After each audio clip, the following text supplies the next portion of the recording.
nandito pa rin po kapatid ang mga kaibigan po natin galing po ng Kaputot o ng Third Gate. Sana po kapatid kayo po'y magpatuloy at ang inyo pong pagparito mga minamahal, ito po ay meron po kapatid na pagnanasa na magpaglingkuran po ang ating Panginoon. Amen. Alam po niyo kapatid na grabe na po ang panahon ngayon. Last Sunday ating pong napag-aralan kung saan ba nanggagaling ang lindol kapatid o mga lindol. Isa sa mga pinag-aralan po natin na base sa Biblia kapatid, ito po ay galit ng ating Panginoon dahil ang mga tao sila po ay nagiging masama ng masama, sumama ang daigdig na ito. Kaya nagpaparamdam ng ating Panginoon. Ito ay isang wake-up call ng ating Panginoon kapatid na tayo po ay maging sincere na sa ating paglilingkod sa Diyos.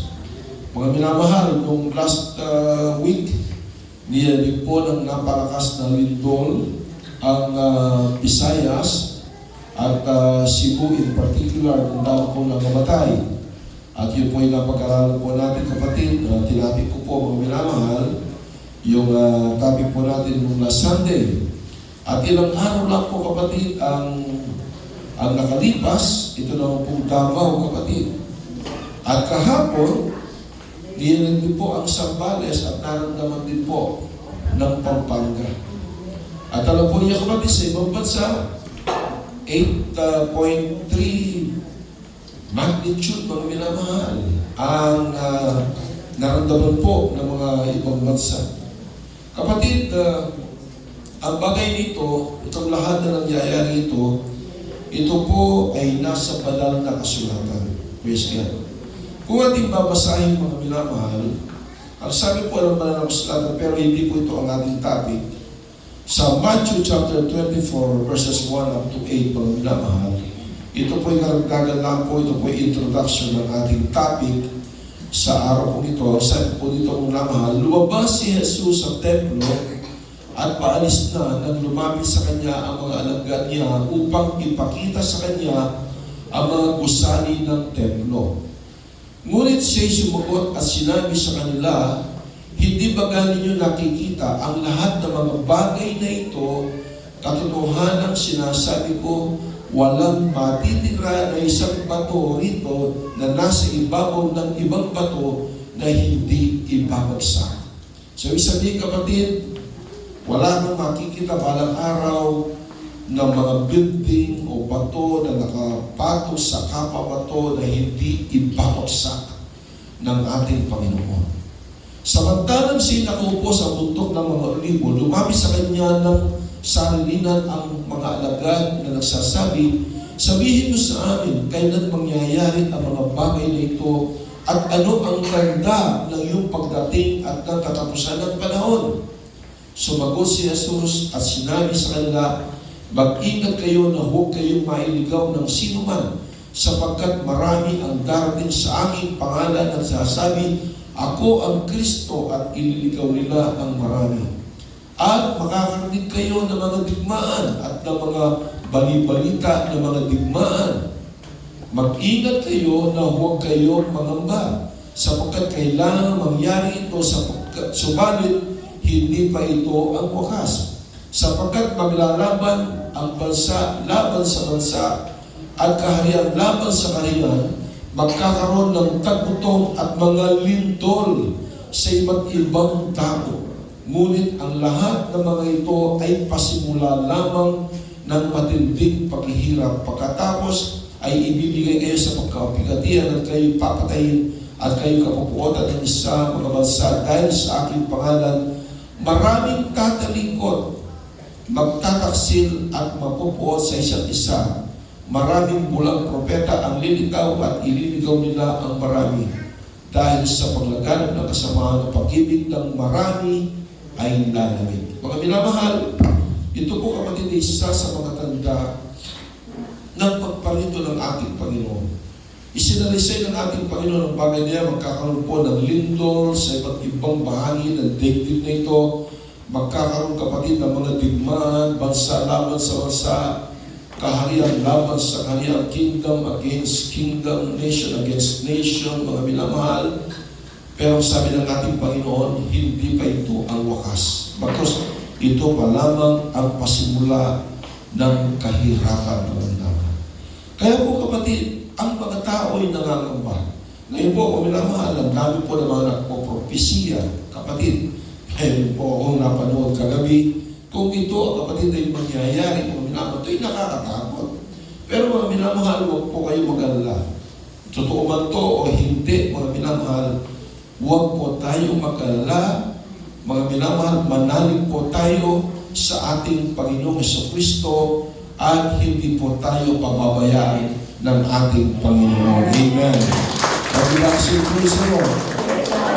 Dahil po nangako ang ating Panginoon, kapatid, nung nabuhay na maguli ang ating Panginoon, mga minamahal, at siya po ay nagbalik na po sa kanyang kaharian sa langit, meron po siyang sinabi sa kanya pong mga alagad, mga minamahal, bago po siya lumipad, pailang lang, papuntang langit. Ang sabi po dito, sa Mateo Kapitulo 28, versikulo 20, mga minamahal, ganito po ang sinasabi po ng ating Panginoong Hesus.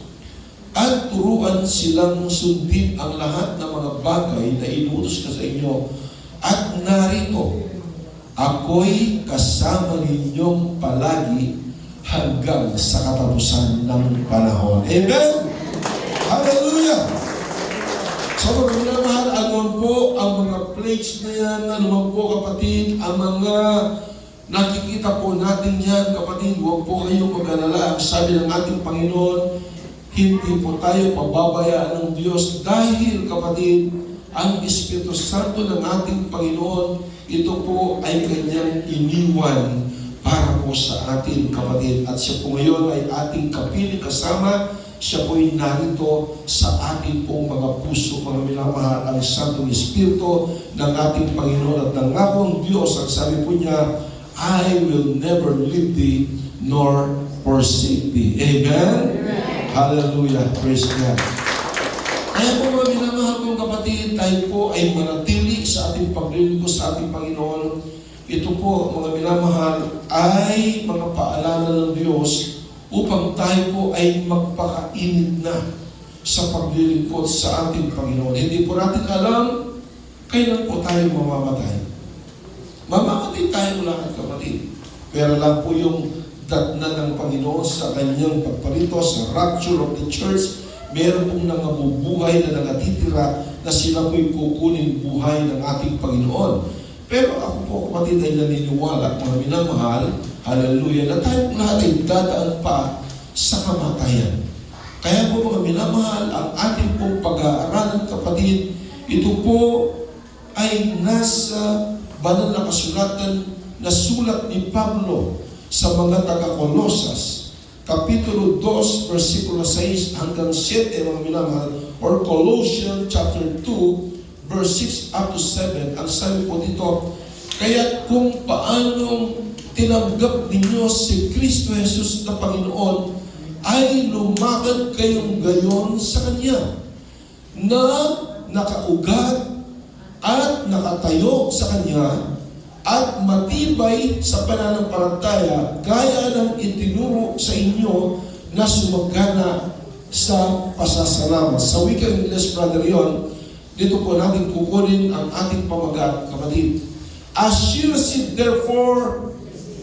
have therefore received Christ Jesus the Lord, so walk ye in Him, rooted and built up in Him, and established in the faith, as ye have been taught, abounding therein with thanksgiving. Amen. So ang title po, kapatid, dito po natin kukunin, rooted and built up in Jesus Christ, in Christ Jesus. Amen? Amen. Praise the Lord. Rooted and built up in Christ Jesus. Palakpakan po natin ang ating Panginoon. Mga minamahal kong kapatid, napakahalaga po ng ating pananampalataya. ito po ay kailangan magkaroon po ng ugat, malalim na ugat sa paglilingkod sa ating Panginoon. Kagaya po ng halaman, kapag ang halaman, kapatid, mababaw ang kanyang ugat, ang halamang yan, mga minamahal, ito ay madaling nabubuwal. Amen po ba? Kagaya po, kapatid, ewan ko kung nakita pa po ninyo, nung tayo po'y nagdaraan po dyan sa daan yan, papasok sa amin, yung sinikwelas, kapatid, ng kapitbahay po natin, ay tatumba. Maging ang mga kawat po ng kuryente po namin, ito po ay naputol at maging ang aming internet cable, ito po ay naputol. Bakit? Bakit nabuwal ang sinikwelas na yon? Dahil nakita po namin yung kanyang ugat ay masyadong mababaw. Amen. Pero mga minamahal, makikita mo kapatid, yung mga Indian tree, yung mga halaman po dyan na nasa tabi ng bahay ng aking anak. Yung mga Indian tree kapatid, nung ako'y barangay captain, nagtanim po ako ng Indian tree doon sa papasok sa Bundagol. From highway hanggang doon sa may gasolinahan sa Bundagol, makikita po ninyo, may mga Indian tree kapatid na sila'y magkabilang. Amen. Pero ako nagtataka, nagpagawa po ako ng plant box, mga minamahal, at yun ay nilagyan ko ng lupa na pantay doon sa itaas po ng plant box. At doon ko itinanim, kapatid, yung Indian tree. Alam po ninyo, ilang taon lang, mga minamahal, nagabasag yung plant box, at ako'y nagtaka. Dahil mga minamahal, yung pungrot no ng Indian tree, kapatid, ito po pala ay tumagos na hanggang sa original na lupa. Ibig sabihin, kapatid, talagang ngayon nakikita po ninyo, napakatibay, mga minamahal. Bakit? Dahil ang kanyang ugat ay lumalim ng lumalim, kapatid, kaya kahit anong gawing hampas ng malakas na bagyo at ang hangin, ang ugat na yun o ang halaman na yun na Indian tree, ito ay nananatiling nakatayo at hindi nabubuwal. Bakit? Dahil ang kanyang ugat ay malalim ang kanyang pagka-ugat, kapatid. Anong ibig sabihin nito ni Pablo sa mga taga-Colossus? Na ang mga Kristiyano, kapatid, ay kinakailangang magkaroon po tayo ng ugat, mga minamahal, na lumalim ang ugat, malalim o maging malalim ang ating relasyon sa ating pinakamamahal na Panginoon. Amen. Dahil mga minamahal, kung mababaw lamang po ang ating ugat, ibig sabihin, kung mababaw lamang ang ating pagiging Kristiyano, kapatid, hindi ka seryoso sa iyong paglilingkod sa Panginoon, at kapatid, absent ka, present ka, absent ka, present ka, mga minamahal, kailan kaya lalalim ang ugat mo bilang isang Kristiyano, kapatid? Pero isang bagay ang aking gustong sabihin po sa inyo, mga minamahal kapatid, kung ang ating ugat, kung ang ating paglilingkod sa ating Panginoong Jesucristo, ito ay malalim, kapatid, at ito ay lumalalim pa, hallelujah, kahit anong mangyari, anuman po ang mga lindol na yan, anuman ang mga bagyo, malalakas na mga hangin, mga hurricane, kapatid, dahil ang iyong ugat ay malalim, ang iyong pagkakristyano ay malalim na, at mature ka na, anumang mangyari, mananatili at mananatili ka sa paglilingkod ko sa ating Panginoon. Amen? Everybody say, praise the Lord. Praise the Lord.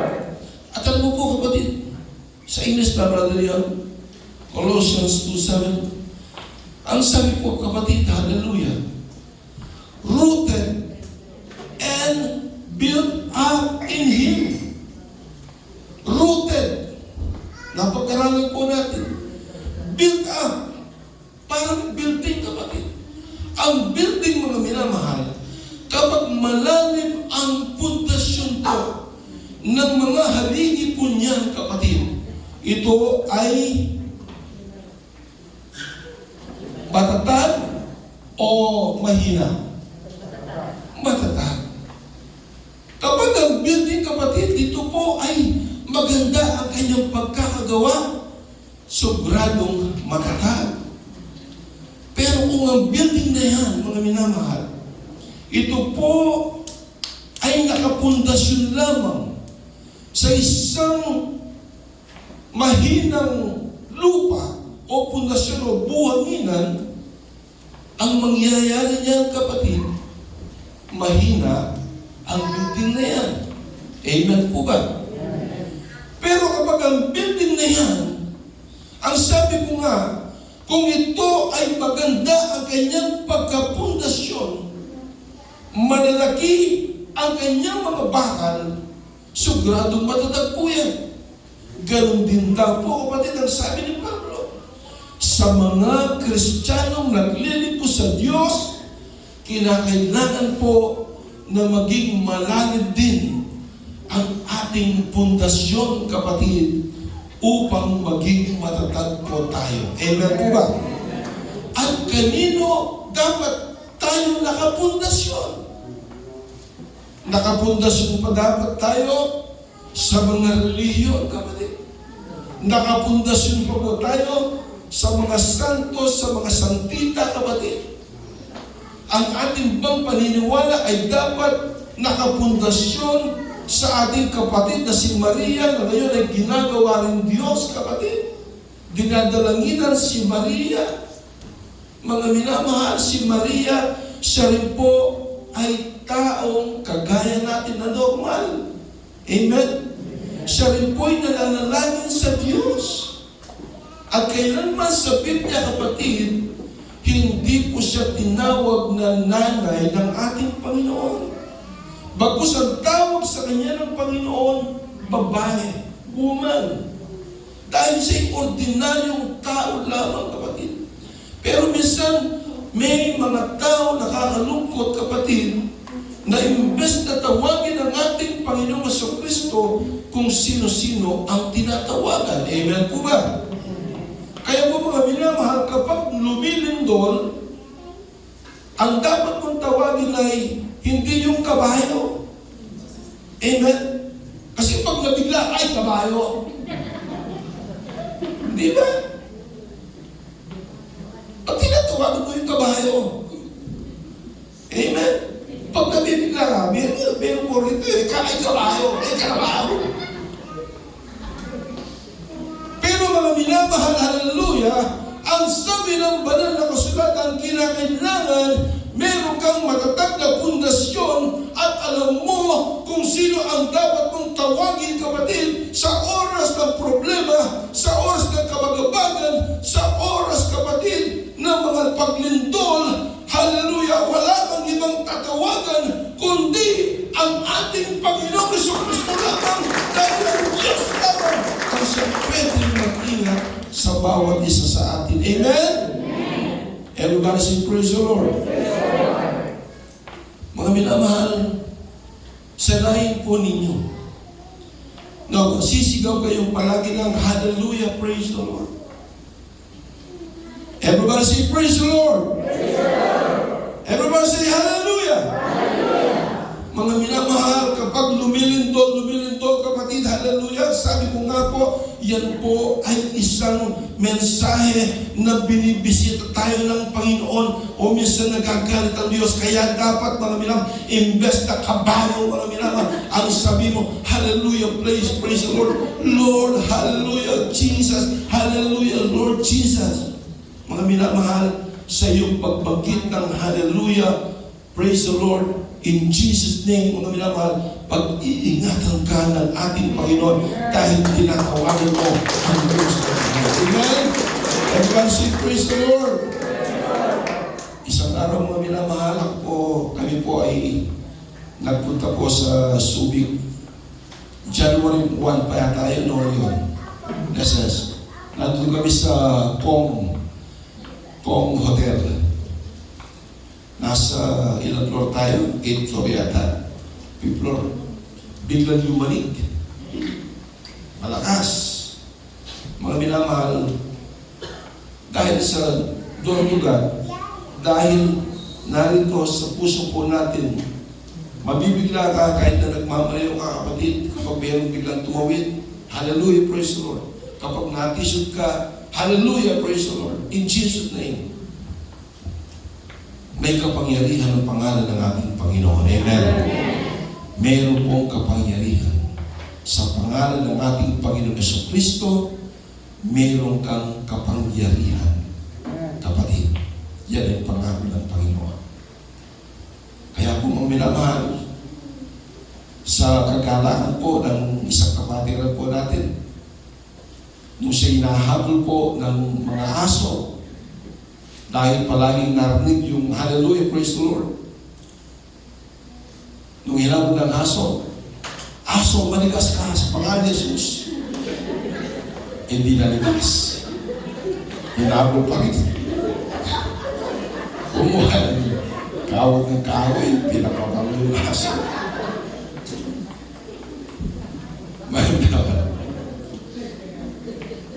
Hindi naman. Masyadong hinaabos kasi yung pangalan ng ating Panginoon Kristo. Kahit ano lang. Basta mga minamahal, hindi talaga totoo ko to. Totoo to. Kaya po mga minamahal, gusto ng ating Panginoon, sabi nga ni Pablo, kinakailangan tayo po'y magugat at tayo po ay magtayo, kapatid, maitayo, kapatid, na mayroon pong isang matatag at matigas na pundasyon, at ang pundasyon yan walang iba kundi ang ating Panginoong Jesucristo.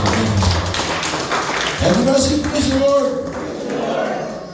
Established in the faith, mga minamahal. Kinakailangan na tayo po ay maitayo sa pananampalataya. Ma-establish ang ating pananampalataya sa ating Panginoong Jesucristo. Napapag-aralan po natin hindi sa iyong mga mabubuting gawa na pwede kang maligtas. Totoo yun, kapatid. Ang sabi po ng ating beloved Assistant Pastor kanina, totoo po, palagi po kami nagdidebate. Minsan, masaya po kami. Pupunta po kami ng McDo, pagkatapos pupunta kami ng Starbucks, kapatid. Nagdidebate kami ni Brother Elion. Alam mo, Brother Elion, ibig ba sabihin, kahit anong gawin natin, para walang saysay ito, parang robot tayo? Oo nga, kung pag-aaral mo yung Romans chapter 9, kapatid, kahit anong gawin mo, mga minamahal, hindi pa rin ang gusto mo na mangyari. Ang mangyayari pa rin ay ang kagustuhan ng ating Panginoon. Amen. Wala tayong magagawa. Oo nga naman. Ang Father, ang ating Panginoon, tayo ang mga clay. He is the Father and we are the clay. Yung clay, kapatid, yung paso, yung banga. Kapag ginagawa ito, kapatid, ng isang magpapalayo, inuhubog niya ito sa kanyang gusto o paghubog. Kung gusto niya ng diretso lang, gagawin niya yun. Kung gusto niya nakaganon, mga minamahal, pwede niya gawin yan dahil siya ang may hawak at gumagawa ng kanyang mga kamay. Amen po ba? Amen. So, hindi tayo pwede mag-question sa ating Panginoon. Tayo mga clay, tayo mga putik, kapatid, na hinuhubog ng Panginoon, pwede kang hubogin bilang isang banga na ilalagay sa isang palasyo, o kaya naman pwede kang hubogin na parang ordinaryong banga na ilalagay lamang sa iyong bahay. Ibig sabihin, kapatid, ang lahat ng bagay ay nasa kamay ng Diyos. Amen po ba? Amen. So anong dapat natin ikatakot? Malakas na rin doon. Hindi lamang po yan, kapatid. Ngayon, intensity 7, intensity 6.9, kapatid. Pero anong sabi ng Matthew chapter 24 na binasa po natin kanina? Wala kang makikita na bato na nakapatong sa kampo bato na hindi ibabagsak. Ibig ibig sabihin, ang mundo nito, ano man pong nakikita mo ng mga building, yan ay mapapatak sa lakas po ng mga lindol na mangyayari palang araw, mga minamahal. Hallelujah. Kaya ano pa ang inihintay po natin? Hindi po natin alam hanggang kailan tayo mabubuhay. Hindi po natin alam, kapatid, baka bukas patay na po tayo, mga minamahal. Ang gawin po ngayon, minamahal kapatid, magpakainit ka na. Ikaw naman ngayon na bisita, ikaw ay magpatuloy sa paglilingkod sa ating Panginoong Hesus Kristo. Amen? Amen. Everybody say, praise the Lord. Praise the Lord. And just you were taught abounding in yun, thanksgiving.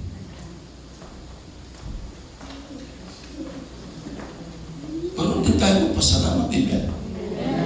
Dapat pasalamatan natin Panginoon. Alam po yan, kapatid, in everything give thanks, for this is the will of God. Hindi ka pwede mag-question sa ating Panginoon. Amen po ba? At kailangan mong ipasalamatan sa ating Panginoon, kapatid. Hallelujah. Yon ang ipinapangaral, kapatid, ni Apostol Pablo. Na tayo po'y kailangan magpasalamat, kapatid, abounding in thanksgiving. Minsan, kapatid, ang mga tao, mga Kristiyano kasi, kapag dumarana ng pagsubok, dati-rati, kapatid, talagang, hallelujah, hallelujah, nandito sa harapan. Pero nung dumanas ng pagsubok, kapatid, nandun na sa likod. Hindi na makasingon ng hallelujah, praise the Lord. Amen? May mga Kristiyano, gano'n po ba? Ito po ba? Pero ang sabi po ng Biblia, kapatid, abounding in thanksgiving, masama man nga na nangyari sa buhay po natin, ito man ay magandang nangyari sa buhay po natin, ang lahat ng bagay ay pasalamatan sa ating Panginoong Jesucristo dahil ang Diyos ang siyang may kagustuhan ng lahat ng bagay. Kaya po, mga minamahal kong kapatid, sa pagpupala lang ba pwedeng pasalamatan ng Panginoon? Kapag wala ka ng trabaho, nakasimangot ka na. Pag sumahod ka na, one day millionaire ka naman. Ang mga Chinese, kapatid, pag binigyan ng kahit na magkano lang yan, i-invest sa kanilang negosyo. Kahit 5-5 lang hanggang sa mapalaki po nila. Pero tayo, may mga Kristiyano, kapatid, nagtrabaho ng 2 weeks, kapatid, kada sena, sumahod, pagkatapos doon, mga minamahal, Shopee dito, diba? Lazada doon. Pagkatapos wala ng pera, nakasimahod, wala kang pambayad ng kuryente, inubos mo sa Shopee. Pagkatapos sino pa, luna nung magpagsura ito. Hindi ba gano'n? Sinisisi ko ngayon ang Panginoon, pero gawa mo naman. Amen? Amen? Amen. Kaya po mga minamahal, sabi po ni Pablo, kapatid, rooted and built up in Him. Ang ating pananampalataya ng paglilingkod sa Diyos ay kailangan mag-ugat. Kasi kung walang ugat, ang ating paglilingkod sa Diyos, mahina kang Kristiyano. Amen? Kunting pagsubok lang, wala ka lang makain, wala ka lang almusal, kapatid. Nakakalimutan ng Kristiyano tayo. Nung nagliligawan pa kayo, I love you very much.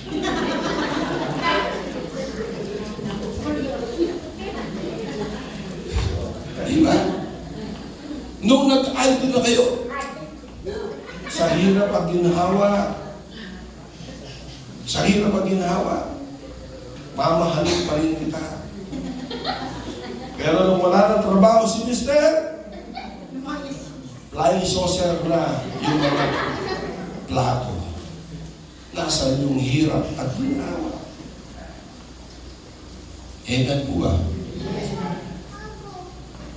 Nung sexy pa si sister, kapatid, proud na proud ka, nakasama mo sa SM. Gusto mo talagang dati-rati Coca-Cola Bunny. Pero ngayon, Coca-Cola Bunny pa rin, pero in Ghana. Nag-iba ka na. Kaya po mga minamahal, hallelujah, sa mga Kristiyano, ito, hallelujah, pinapangalan ni Apostol Pablo that ang ating pananampalataya, it will be rooted and built up in Him. Amen? Kailangan kapatid, ito ay mabugat at ito kailangan magkaroon ng strong foundation, kapatid. Kahit anong bagyuan po yan, kahit anong unos, kahit anong lindol, hallelujah. Ang sabi nga na pag-aralan po natin, hallelujah, sa Romans chapter 8, nung last week, kapatid, sino ang makapaghihiwalay sa atin sa pag-ibig ni Kristo? Ang kabigatihan ba? Ang kahirapan ba? Ang tabak ba?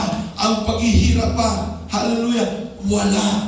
Walang makapaghihiwalay sa atin sa pag-ibig ni Kristo. Hallelujah. Dahil pinaghahawakan tayo ng Diyos. Amen? Amen. Hindi ka iiwanan ng Panginoon.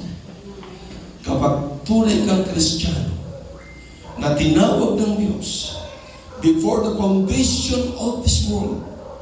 Misal mo naman, yung mga ibang Kristiyano ayaw marinig ito. Pero mo naman, ito sinasabi ng Biblia, before the foundation of this world, I have chosen you, saith the Lord.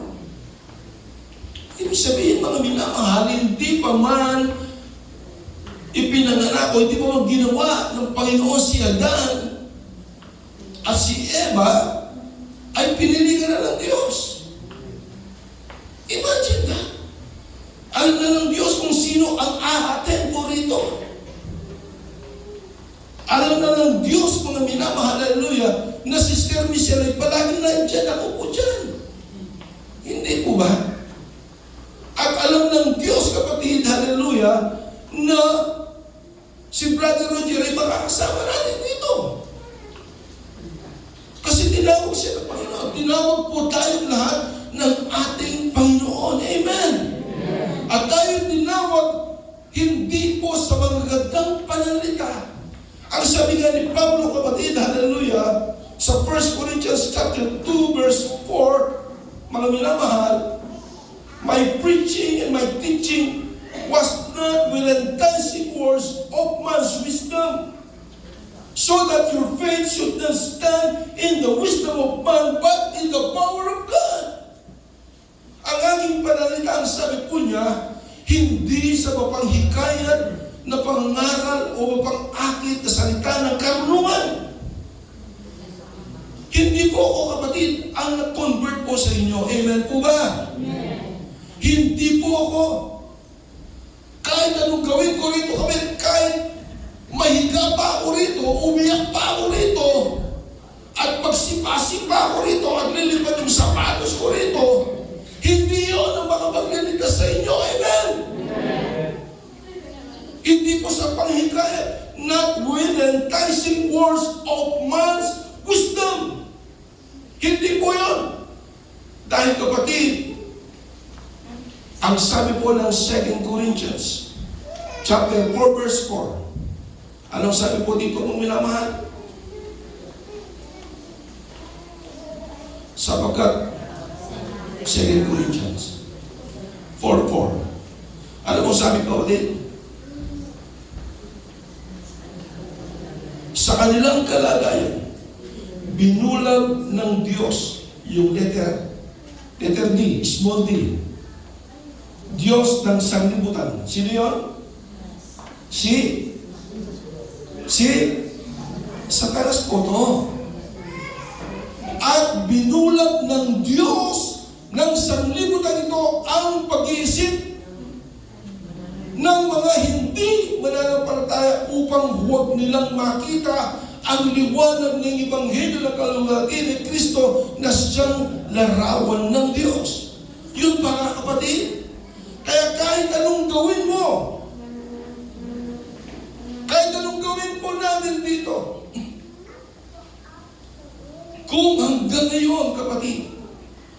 matakip pa rin ang iyong pag-isip dahil sa gawa ng dyablo, binulag ng Diyos ng sanglibutan ito ang ating pag-iisip upang ang kaliwanagan ni Kristo ay huwag sumilay sa atin. Mga minamahal, wala akong magagawa. Pero, bakit ka nandito ngayon? Dahil binuksan ng Diyos ang ating Panginoong Jesucristo, ang ating pag-iisip, kapatid. Hallelujah. So, ibig sabihin mga minamahal, kahit anong gawin ko dito, kahit anong gawin pa rito ng ating beloved San Pastor, kapatid, mangaral ng mangaral, mga minamahal, hallelujah! Hindi kami ang magbubukas ng iyong pangunawa. Ang Diyos ang siyang magbubukas ng ating mga pangunawa. Amen? So, salamat sa Diyos. Pinalaya tayo ng Panginoon. Amen? Dati-rati, bihag tayo ng kalaban ng Diyos. Bihag tayo ng dyablo, kapatid. Hallelujah. Kaya pala mga minamahal, hallelujah, matigas ang ating mga puso, kapatid. Bakit? Dahil bihag ka ng dyablo. Pero nung pinalaya ka ng ating Panginoon, hallelujah, binuksan ng Diyos ang ating mga pag-iisip upang sumilay ang ebanghelyo ng ating Panginoong Jesucristo sa bawat sa atin. Bakit tayo narito ngayon? Dahil binuksan na ng Diyos ang ating mga pangunawa. Alam na po natin ngayon, kapatid, hallelujah, na hindi tayo maliligtas dahil sa ating mga mabuting gawa, dahil tayo niligtas dahil sa biyaya, hallelujah, at habag ng ating Panginoon Heso Kristo. Amen? Everybody say, praise the Lord. Kaya po mga minamahal, kung pinagmamalaki mo ang gawa mo na maliligtas ka, I'm sorry, impyerno ka pa rin. Impyerno ka pa rin. Kung sinasabi mo, kapatid, na mabuting tao ka naman, at ikaw ay maliligtas, I'm sorry, impyerno ka pa rin. Kasi mga minamahal, nananalig ka sa sarili mo eh. Amen po ba? Nananalig ka sa sarili mo. Sinasabi mo baga, para bagang sinasapan mo ang ating Panginoong Jesucristo, walang kwenta ang ginawa mo sa krus. At kailangan dagdagan ko yun ng gawa. Parang iniisuto mo ang Panginoon. Amen po ba? Ang Diyos siya po'y bumaba dito.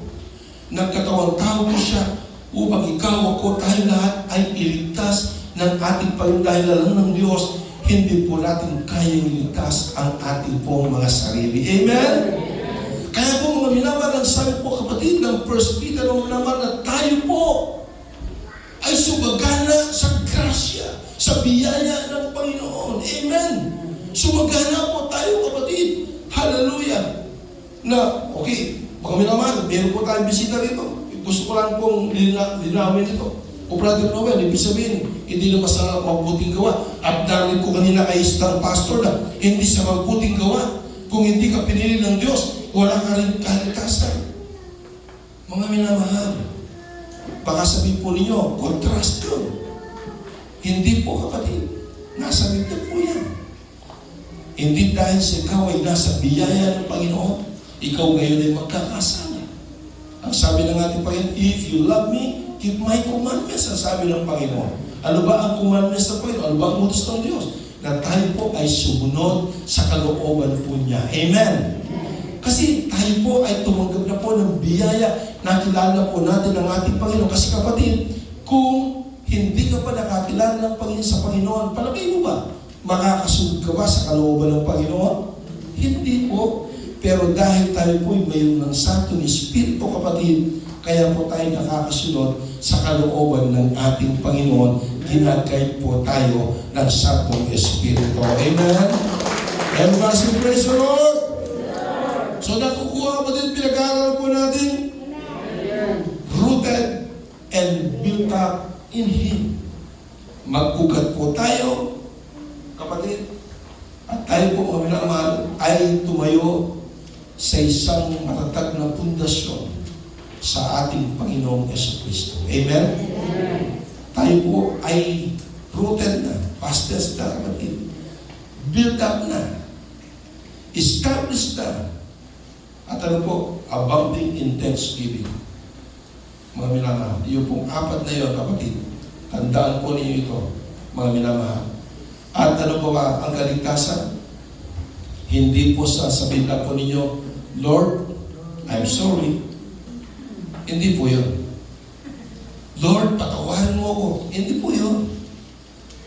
Mga minamahal, ang tunay na repentance, ang repentance sa Greek word, kapatid, ay metanoia. Ibig sabihin mo na mag-iba ka ng pag-iisip by the renewing of your mind. Kasi kapatid, kahit na 1,000 times ka pa, yung sinner's prayer, kapatid, yung minsan ginagayad po kayo rito, na manalangin kayo, mga naman, tinatagap niyo ang ating Panginoon. Mga minamahal. Pero ang tunay na kaligtasan, kapatid, alam po ninyo kung ano, yung ipahayag mo ang ating Panginoong Jesucristo na siya'y namatay at nabuhay na muli, yon ang dapat mong sampalatayanan. Na siya ang Diyos na bumaba sa lupang ito, nagkatawang tao po siya, mga minamahal, namatay po siya, after 3 days, siya'y nabuhay na maguli. Kapag nandun ang iyong pananampalataya niyon, kapatid, na ikaw ay nilitas ng Diyos, yon ang maglilitas sa bawat isa sa ating pagkakaroon. Everybody say, praise the Lord! Tayo po lahat ng minamahal ay tumayo at tumawid po tayo sa ating Panginoon.